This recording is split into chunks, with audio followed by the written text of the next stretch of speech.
berusia 65 tahun saat Rasulullah berusia 50 tahun. Khadijah adalah salah satu anugerah besar yang diberikan Allah kepada Rasulullah. Dia mendampingi beliau selama seperempat abad, menghibur beliau di kala susah, menyemangati beliau saat menghadapi masa-masa sulit, membantu beliau menyampaikan misi kerasulan, mendampingi beliau dalam membiayai perjuangan yang berat, serta membela beliau dengan jiwa dan hartanya. Monggo dilanjut. Rasulullah pernah bersabda, dia beriman kepadaku saat semua orang mengingkariku. Dia membenarkanku sewaktu semua orang mendustakanku. Dia mendukungku dengan hartanya selagi semua orang menghalangiku. Allah menganugerahkanku anak darinya, sementara aku tidak punya anak dari yang lain. Dalam Sahih Bukhari, Abu Hurairah menyatakan, malaikat Jibril pernah mendatangi Rasulullah dan berkata, Rasulullah, Khadijah akan datang membawa bejana berisi kuah atau makanan atau minuman. Jika dia datang, sampaikan padanya salam dari Tuhannya. Sampaikan pula kabar gembira untuknya tentang sebuah rumah di surga yang terbuat dari permata, yang di dalamnya tidak ada suara hiruk pikuk dan keletihan. Alhamdulillah. Jadi tahun itu disebut sebagai Amul Husn atau tahun duka cita. Salah satu sebabnya adalah istri beliau Rasulullah SAW itu Khadijatul Kubra itu meninggal dunia. Tentu Rasulullah SAW sangat sedih dan kehilangan sekali, karena dakwahnya Rasulullah SAW itu sangat dibantu, di backup oleh Khadijah. Jadi ketika Khadijah itu tidak ada, meninggal dunia ini, Rasulullah begitu sangat-sangat sedih. Makanya disebut sebagai Amul Husn, tahun kesedihan. Nah, kita coba untuk belajar siapa sih Khadijatul Kubra itu. Sebelum Khadijah ini menjadi istri Rasulullah SAW, ini nggak ada di catatan ini, tapi sekedar tambahan bahwa Khadijah itu adalah orang yang cerdas, pintar, dan ahli kitab. Jadi orang yang sangat taat beragama. Bahkan beliau termasuk orang yang paham tentang kitab-kitab terdahulu, yaitu Zabur, Taurat, dan Injil.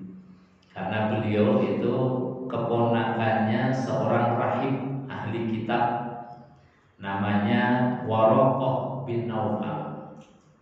Kita sering dengar mungkin nama Waraqah bin Naufal itu tokoh agama, seorang ahli kitab yang dalam pelajaran kitab itu sudah disebutkan nanti akan ada nabi akhir zaman yang punya kriteria ciri-ciri. Di antara cirinya adalah sejak kecil sudah dalam keadaan yatim.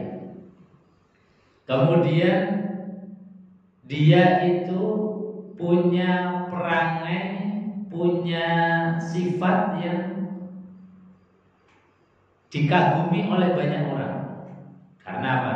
Jujur, ucapannya baik, tingkah lakunya itu lembut. Walhasil orang-orang di zaman itu orang yang kemudian menjadikan beliau itu suri tauladan. Dan memang benar Rasulullah SAW itu sejak remaja itu sudah digelari gelar yang tidak ada gelar setelahnya, yaitu Al-Amin, orang yang dapat dipercaya.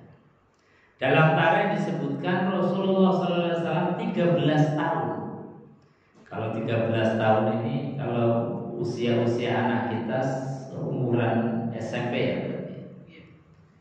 13 tahunnya Rasulullah itu sudah menyatukan suku-suku Arab yang kala itu hampir saja terjadi pertumpahan darah peperangan hanya karena masing-masing itu menganggap punya hak untuk meletakkan Hajar Aswad. Jadi Hajar Aswad itu kan dulu pernah bergeser dari tempatnya karena terjadi banjir bandang. Akhirnya Hajar Aswad ini lepas. Nah karena lepas mau ditaruh lagi di tempat yang semula. Masing-masing kafilah, masing-masing suku itu merasa punya hak untuk meletakkan Hajar Aswad. Karena Hajar Aswad ini bukan sembarang batu, tapi batu yang mulia, yang siapapun kemudian meletakkannya itu dianggap sebagai suku yang punya kemuliaan, makanya berebut. Jadi simbol siapa yang bisa meletakkan Hajar Aswad itu berarti menjadi simbol suku yang paling bermartabat, paling hebat, paling punya hak untuk meletakkan Hajar Aswad. Akhirnya apa? Berebut suku-suku ini. Nah ketika dalam keadaan berebut ini akhirnya diputuskan siapa saja yang masuk ke Masjidil Haram pertama kali di malam hari, maka dialah yang kemudian berhak untuk meletakkan Hajar Aswad. Nah, setelah disepakati begitu, ternyata yang pertama kali masuk Baitullah itu ternyata Rasulullah Shallallahu Alaihi Wasallam. Akhirnya diputuskanlah Rasulullah yang punya hak untuk meletakkan batu. Tapi apa yang dilakukan oleh Rasulullah? Rasulullah meskipun diberikan hak kuasa meletakkan, beliau orang yang sangat bijaksana menggelar sorbannya. Kemudian sorban itu punya sisi-sisi, punya pojok-pojok. Semua suku diminta untuk memegangi setiap pojok-pojok sorbannya Rasulullah SAW. Kemudian batu Hajar Aswad itu diletakkan di tengah, diusung bareng-bareng, sehingga apa?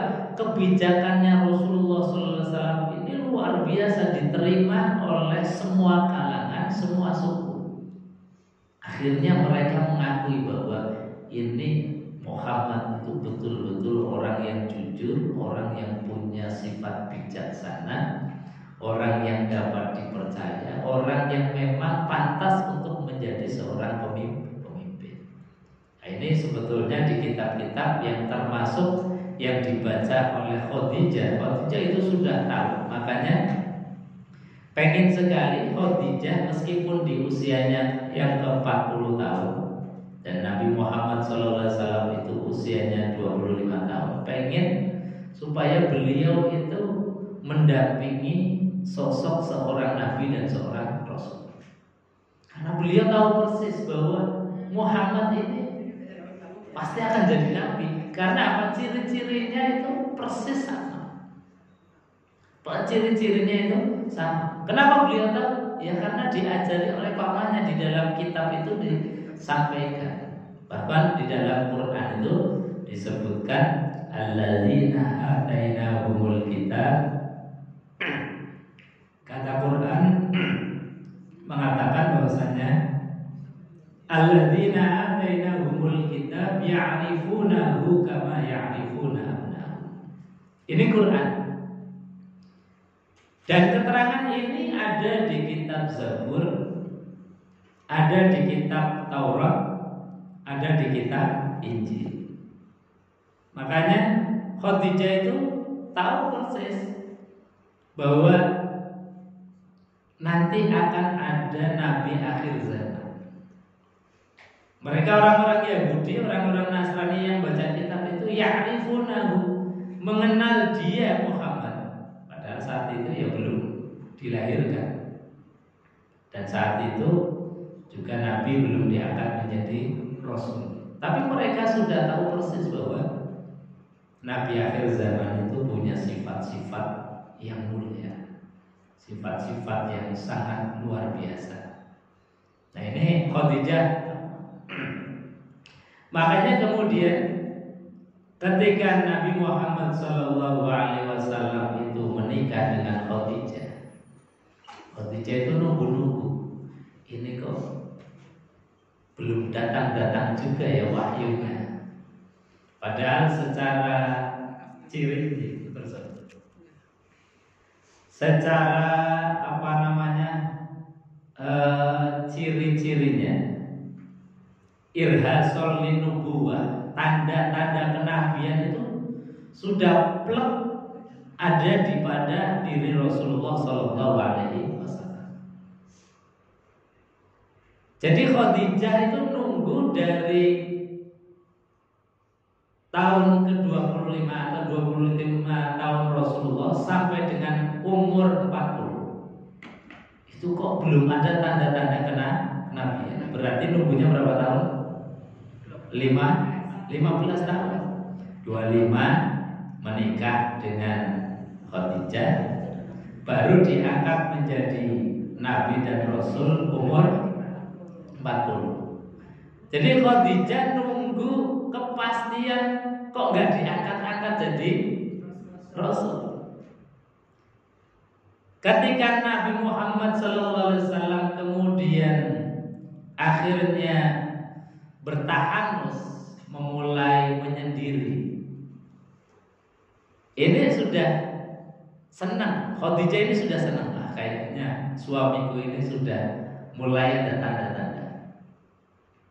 Makanya ketika Nabi bertahanus di Jabal Nur, itu Khadijah dari rumahnya ke Jabal Nur itu bolak-balik nganteri makanan.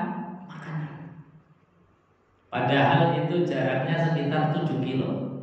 Kira-kira 7 kilo kalau sekarang ya dari sini ke Simpang 5. Itu belum naiknya. Saya pernah jalan karena kebetulan hotel yang saya tinggal itu di Jafaria. Jafaria itu arah yang mau ke Jabal Nur. Jadi dari hotel ke Jabal Nur saya jalan kaki sekitar 5 kilo. Kalau dari hotel ke Masjidil Haram sekitar 2,5 kilo. Itu jalan ya, dari jalannya saja itu hampir 1 jam. Belum naiknya.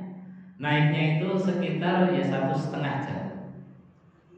Itu Khadijah nganter makanan tiap hari sampai ke naik ke atas. Padahal Rasulullah lagi bertahanus di gua Hira.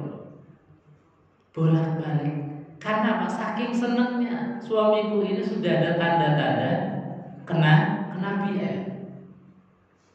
Dan ketika betul Rasulullah SAW itu akhirnya mendapatkan wahyu, dan Rasulullah SAW itu menggigil, bergetar, pucat pasi karena ketakutan, datang ke Khadijah, kemudian mengatakan, Zamiluni, wahai istriku, selimutilah aku, karena saking takutnya ketemu Jibril yang belum pernah kenal sebelumnya.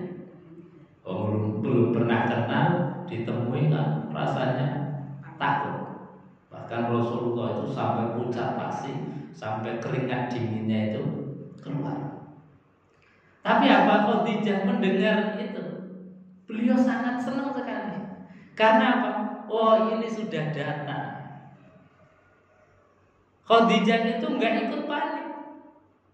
Meskipun suaminya itu panik begitu luar biasa, pucat pasi. Kalau orang yang nggak tahu, itu pasti suaminya panik ikut panik. Tapi Khadijah enggak. Karena apa? Khadijah itu sudah nunggu 15 tahun kapan ini Muhammad akan diangkat menjadi nabi, menjadi rasul. Jadi penantian ini kemudian akhirnya betul-betul harapannya ini datang dengan apa? Nabi Muhammad SAW datang turun dari gua Hira, kemudian minta diselimuti. Wah, ini betul-betul. Akhirnya apa? Disampaikan, wahai suamiku, bahwa yang jin yang mengganggu, tapi yang datang ini adalah sosok yang datang kepada Nabiullah Musa alaihissalam. Artinya apa? Sosok yang membawa wahyu dari Allah, yaitu malaikat Jibril. Ini Khadijah. Karena beliau itu paham.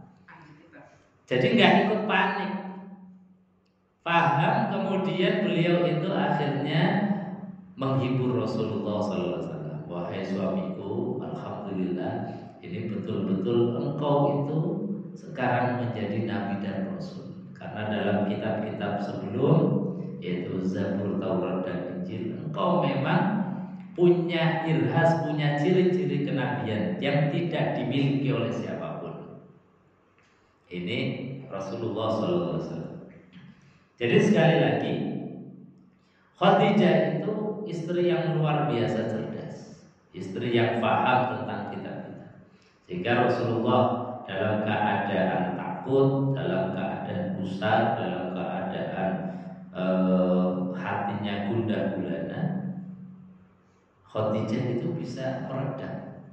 Khadijah bisa menghibur dan mengatakan yang datang itu adalah malaikat Allah, yang datang itu adalah utusan Allah memberikan wahyu. Iqra bismi rabbikal ladzi khalaq, khalaqal insana min 'alaq. Iqra wa rabbukal akram alladzi 'allama bil qalam 'allamal insana ma lam ya'lam. Itu ayat yang pertama.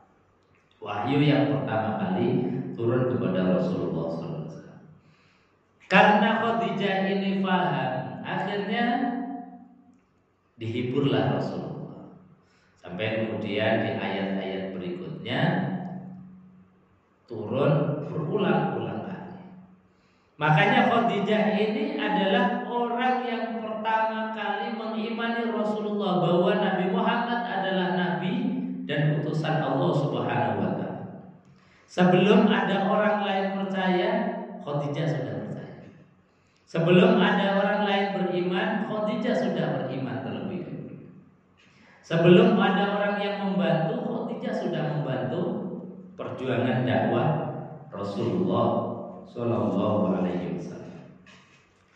Makanya Khadijah ini menempati ruang dalam hati Rasulullah SAW itu begitu luar biasa. Meskipun Rasulullah SAW itu punya banyak istri, termasuk ada Aisyah, tidak bisa menggantikan sosok Khadijah. Jadi saya kutipkan beberapa keutamaan Khadijah di dalam kitab Riyadhus Shalihin, supaya kita dapat tambahan. Keutamaannya Khadijah itu luar biasa. Di antaranya misalnya hadis yang diriwayatkan dari Aisyah radhiyallahu anha. Ini Aisyah cerita tentang Khadijah. Kata beliau, "Ma ghirtu ala ahadin min nisa'in Nabi sallallahu alaihi wasallam, ma ghirtu ala Khadijah radhiyallahu anha, wa ma ra'aitaha qattun, walakin kana yuksiru zikraha, wa rubbama zabaha syata thumma yuqatta'uha a'ta'an thumma yab'atsuha fi sodaiqi Khadijata, farubbama qultu lahu ka'alam yakun fid dunya illa Khadijah." Nah, ini Aisyah menggambarkan, beliau mengatakan, "Maghirtu, aku tidak pernah cemburu," kata Aisyah, "ala ahadin min nisa'in Nabi, kepada salah seorang istri-istri Rasulullah sallallahu alaihi wasallam. Maghirtu ala Khadijah, kecuali saya hanya cemburu terhadap Khadijah." Jadi istrinya Nabi banyak, gak ada yang dicemburui oleh Aisyah kecuali Khadijah. Kenapa? Wa ma ra'aitaha qattun. Kata Aisyah, meskipun saya itu nggak pernah lihat Khadijah. Karena Khadijah meninggal dunia, Aisyah itu baru lahir. Jadi nggak menangi. Kalaupun menangi masih kecil.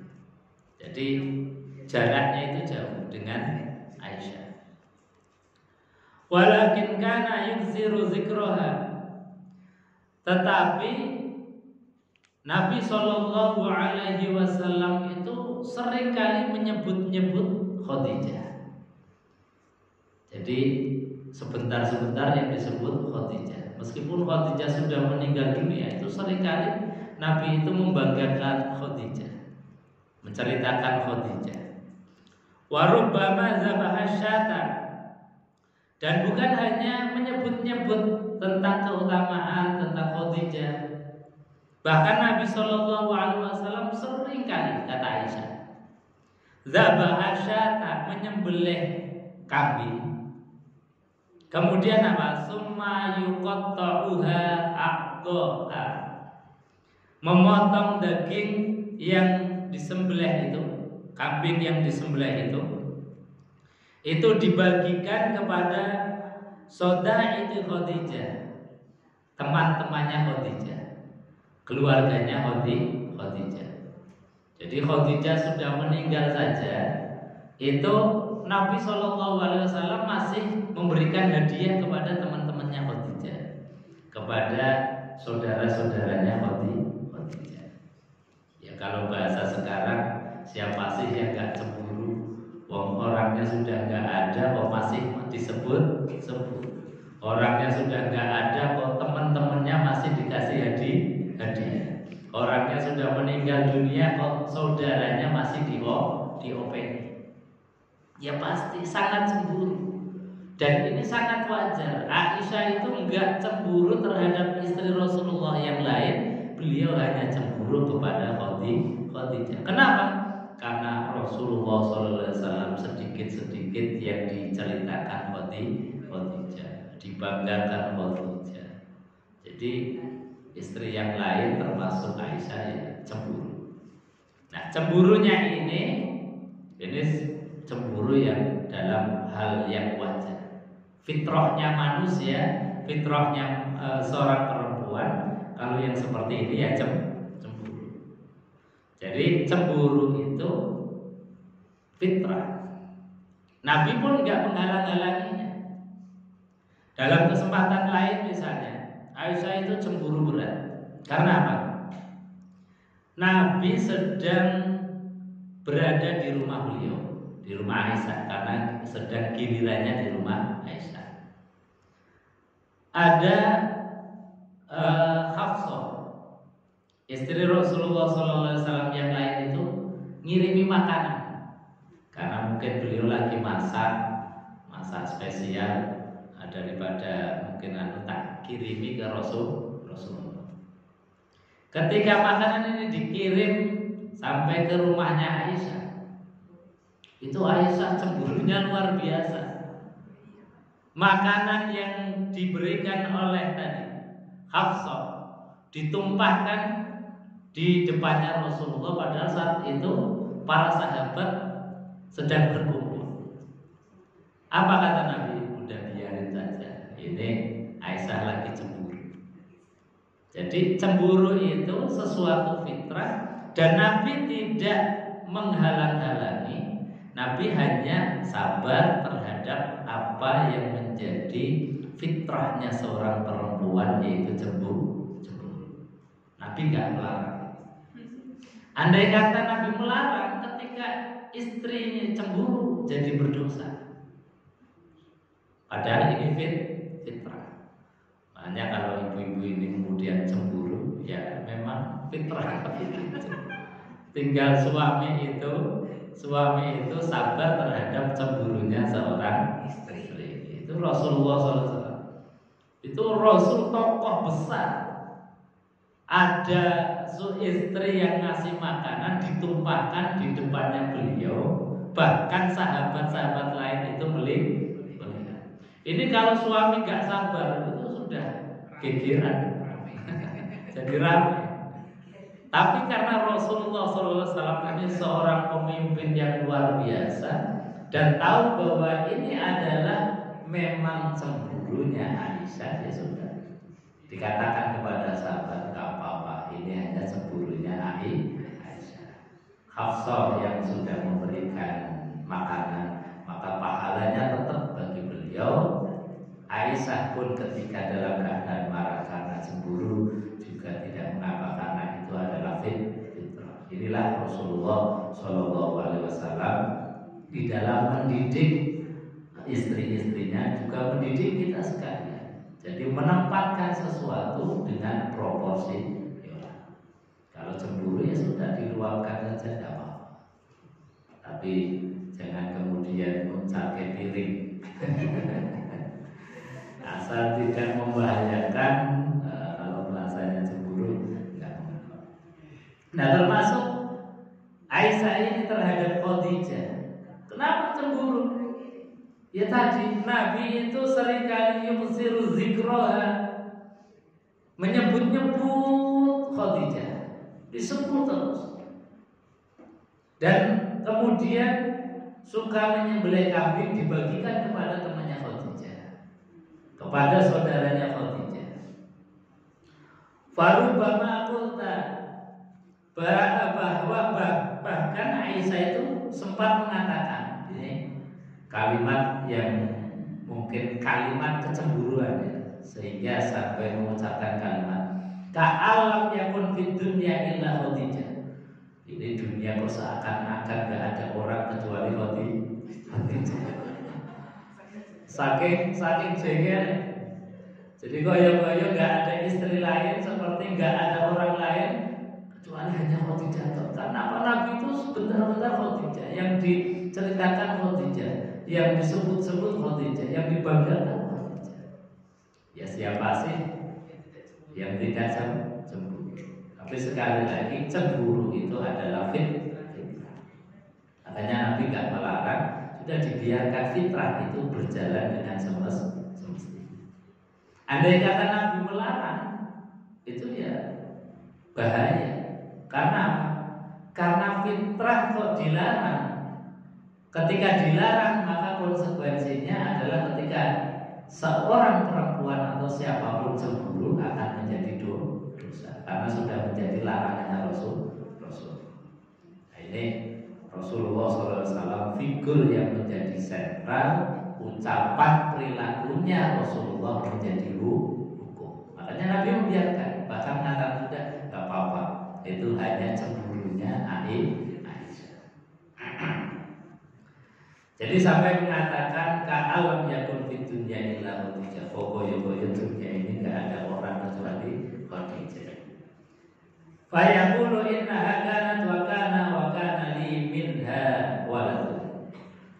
Nah, ini yang menjadi argumennya Rasulullah SAW. Kenapa Khadijah itu begitu luar biasa di mata dan di hati Rasulullah?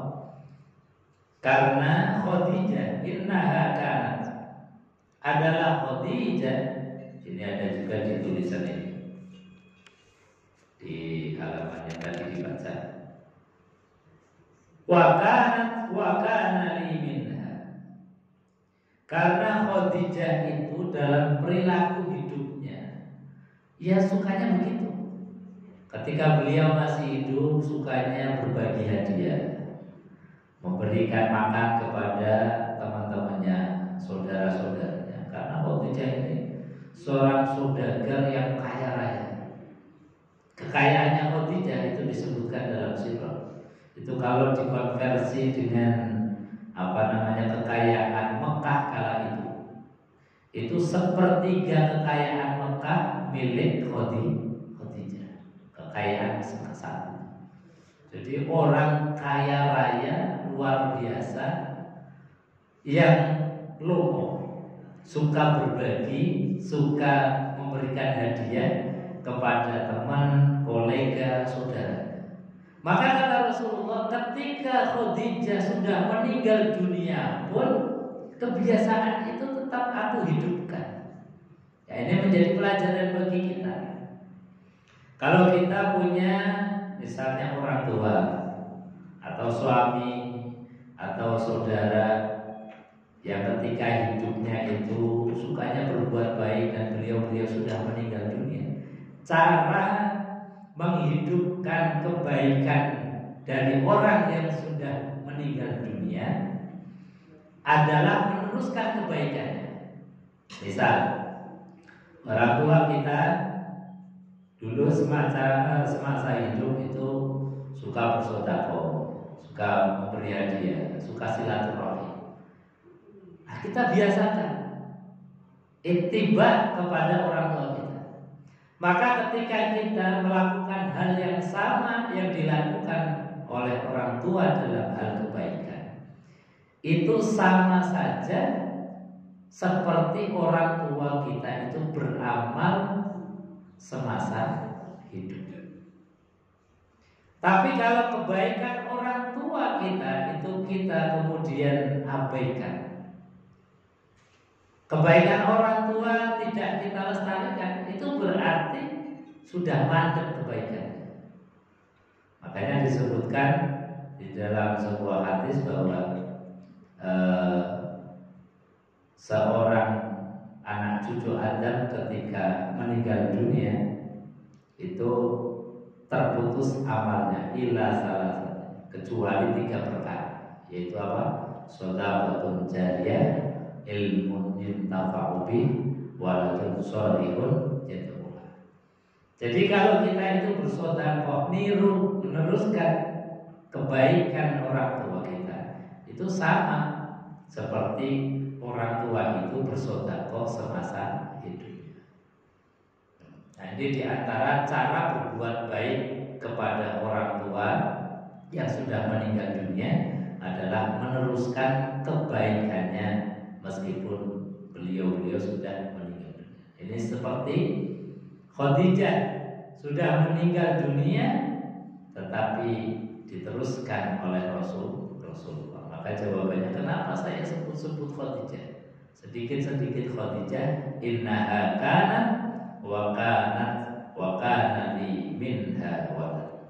Jadi karena Khadijah itu sangat berperan di masa hidupnya, suka berbagi di masa hidupnya, dan juga yang paling penting kata Rasulullah, Khadijah adalah istri yang memberikan keturunan dariku. Karena tidak ada istri yang lain itu yang memberikan keturunan. Jadi Aisyah itu meskipun dinikahi oleh Rasulullah SAW dalam keadaan perawan, masih sendiri, tapi tidak menurunkan keturunan dari Aisyah. Jadi anak-anaknya Rasulullah SAW ada Fatimah, ada Ruqayyah, yang laki-laki ada Ibrahim, ada Qasim. Itu semuanya dari Khadijah. Ada yang dari Mariatul Qibtiyah, tapi kemudian meninggal dunia. Jadi yang masih hidup anak-anak Rasulullah termasuk Fatimah itu anak dari Khadijatul Kubra. Makanya Rasulullah SAW itu begitu sangat mengagumi, kemudian beliau meneruskan kebaikan dari Khadijah. Jamaah yang dimuliakan Allah Subhanahu wa taala. Dalam hadis yang lain, kenapa Rasulullah SAW itu meneruskan kebaikan dari Khadijah? Ini disebutkan di dalam hadis Ibnu Umar radhiyallahu anhu, anna Nabi sallallahu alaihi wasallam qala, inna abarral bir. Nabi mengatakan sebaik-baiknya kebaikan. Jadi bukan hanya sekedar baik, tapi apa? Sebaik-baiknya kebaikan. Inna abarral bir. Kenapa Nabi mengatakan sebaik-baiknya kebaikan? Karena kebaikan ini seringkali dilupakan. Ketika orang tua sudah meninggal dunia, kebaikan orang tua kadang kita abaikan, kita lupakan. Maka meneruskan kebaikan dari orang yang sudah meninggal dunia itu disifati sebagai abarrul bir, sebaik-baiknya kebaikan. Apa yang menjadi kebaikan yang paling diutamakan oleh Rasulullah? Jadi sebaik-baiknya kebaikan, Nabi mengatakan ayyasilar rajulu wudda'i, menyambung silaturahimnya orang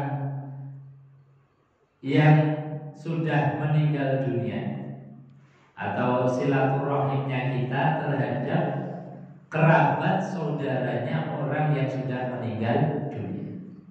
Jadi orang tua meninggal dunia, ketika kita silaturahim dengan kakak, adik, tetangganya orang tua, temannya orang tua, itu disifati sebagai abarrul bir. Jadi kebaikan yang paling baik menyambung tali silaturahim. Karena apa? Kita kan kadang orang tua sudah meninggal dunia, dengan tetangganya orang tua kita sudah jarang silaturahim. Dengan saudaranya orang tua kita paling pas lebaran. Dengan koleganya orang tua tambah lagi, kita jarang menyambung tali silaturahim.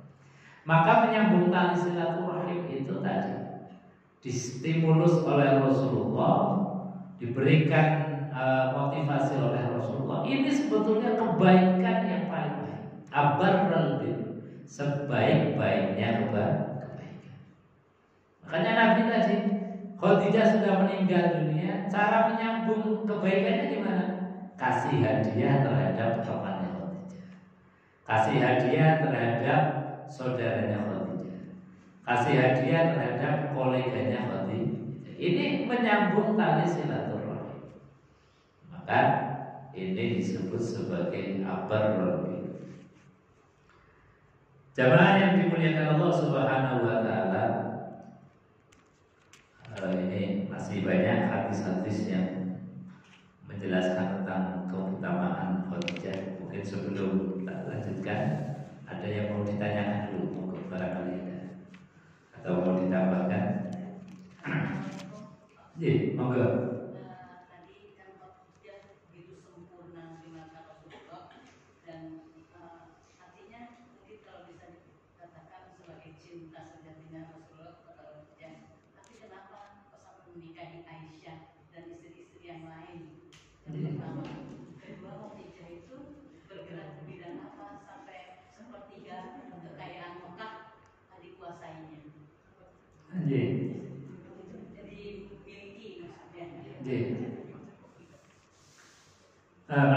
Terima kasih atas pertanyaannya, luar biasa. Jadi Nabi Shallallahu Alaihi Wasallam kenapa menikahi istri-istri yang lain? Jadi di antara Nabi itu menikahi istri-istri yang lain, itu memang yang pertama adalah perintahnya Allah Subhanahu wa taala. Jadi perintahnya Allah Subhanahu wa taala, tapi di dalam perintah itu mengandung strategi dakwahnya Rasulullah SAW. Misalnya Rasul menikahi Hafsah. Hafsah itu dulu istrinya petinggi orang-orang kafir Quraisy, orang-orang petinggi suku-suku kafir. Maka ketika Hafsah ini suaminya meninggal dunia dalam peperangan, ketika seorang perempuan yang asalnya itu dalam keadaan dimuliakan, kemudian sekarang sudah dalam tawanan kaum muslimin karena kalah perang, maka cara memuliakannya Rasulullah SAW adalah dengan menikahinya. Itu yang pertama. Yang kedua juga strategi, dengan menikahi seorang istri dari pemimpin yang kemudian ditaklukkan oleh Rasulullah SAW dalam peperangan. Dengan menikahinya saja, akhirnya apa? Suku-suku yang berada di dalam naungan Akhirnya apa? Semuanya masuk Islam. Jadi ini diantara strategi dakwahnya Rasulullah SAW. Jadi Nabi tidak sekedar menikahi, tapi dibalik itu, dibalik perintah Allah Subhanahu Wa Taala, ada kepentingan besar terhadap dakwah yang dilakukan oleh Rasulullah Sallallahu Alaihi Wasallam. Ada lagi misalnya Rasulullah Sallallahu Alaihi Wasallam itu dikasih hadiah dari Raja Xerxes, Raja Kristen Koptik, yang ngasih hadiah ya kalau zaman kerajaan dulu itu kan ada upeti. Jadi Nabi dikasih macam-macam hadiah, dari emas permata, dari harta benda, sampai dikirim juga dokter kepada Rasulullah SAW. Dan juga dikirim budak perempuan, 2 budak perempuan kakak beradik. Di antaranya adalah namanya Mariyatul Qibtiyah. Nah, Mariyatul Qibtiyah ini yang kemudian dinikahi oleh Rasulullah dan adiknya diberikan kepada sahabatnya Rasulullah Sallallahu Alaihi Wasallam. Jadi sebagai penghormatan atas hadiah yang diberikan kepada Rasulullah yang asalnya budak kemudian dimerdekakan oleh Rasulullah Sallallahu Alaihi Wasallam.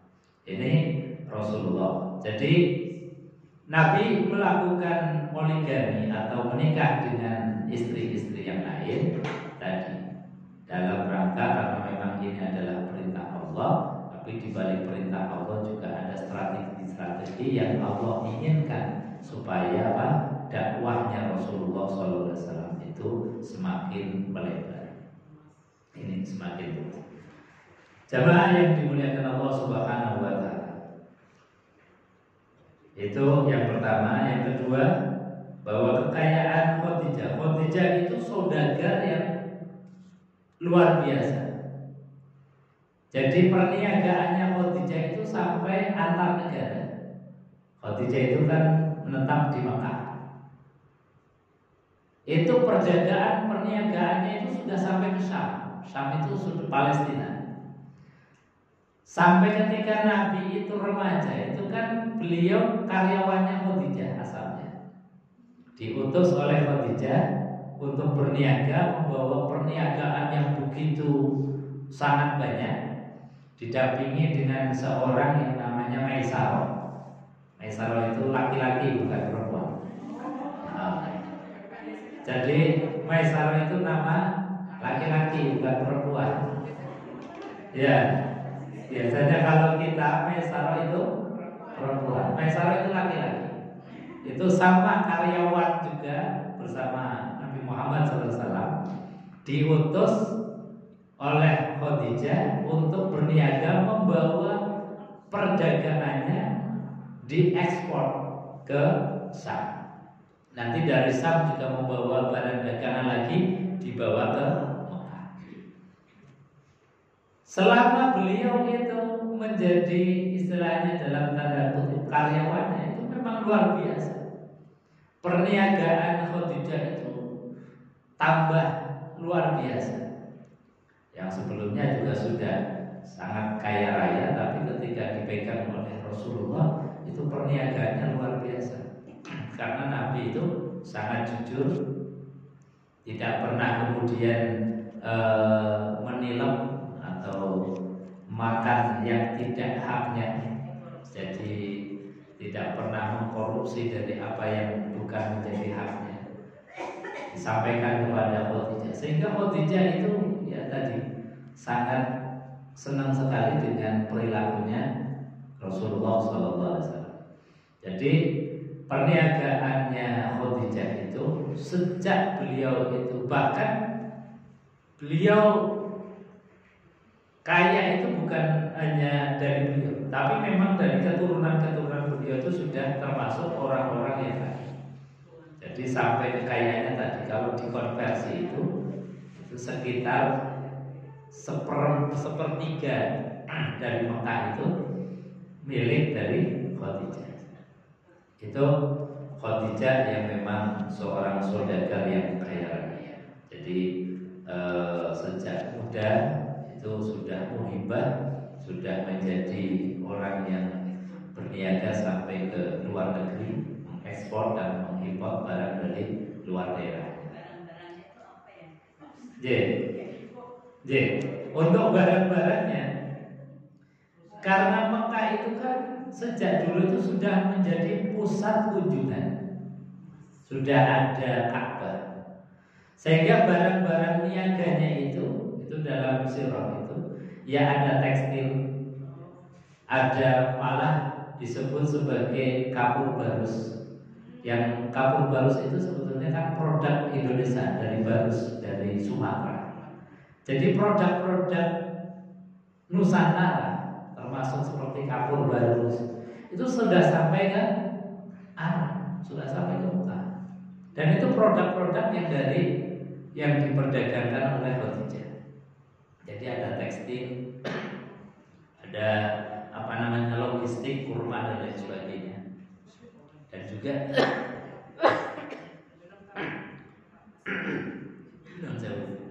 ini memang enggak. Kalau minum putih ini tambah seret. Jadi enggak tahu. Ini sudah 3 minggu itu batuk ya, ini alhamdulillah 2 hari sudah bisa ngaji lagi ya. Kamis kemarin ngaji di pondok baru separuh, nggak bisa meneruskan, sudah kesel. Jumat kemarin juga ngisi khotbah Jumat, terus tak tersingkat, jadi rukun-rukunnya saja. Jadi rukun udah selesai, yang penting syarat dan rukunnya terpenuhi. Karena kalau sudah batuk itu nggak bisa bersuara. Tapi alhamdulillah ini sudah ringan, sama mudah-mudahan tidak berbeban. Saya kira itu. Mungkin ada ini yang mau ditanyakan. Saya punya teman ya, istrinya udah menikah. Terus suaminya tuh kalau datang ke rumah gitu main ke rumah saya karena kita baik. Bawa istri yang kedua, maksudnya setelah suami istri yang meninggal, kemudian nikah lagi. Dia kalau ke rumah saya itu sukanya mengingat-ingat istri yang pertama. Nah, saya gini loh, baik banget sih gitu. Maksud kan saya ketiga sama istri yang baru ya. Saya kenal baik sama istrinya beliau yang pertama. Terus mereka dianya silaturahmi ke rumah saya. Istri yang kedua itu cerita gitu. Di rumah saya ada orang markisan, dia bilang, istri saya dulu sukanya markisan, kok gini-gini. Waktu ke dokter terus dulu gini-gini, istri saya tuh dokternya sih dulu. Saya gini, kenapa? Baik banget gitu kan. Ternyata bersabar juga gitu ya. Makanya kan istri saya dulu gitu. Istri yang kedua ada gitu kan. Istri yang kedua kayak mukanya memerah gitu kan.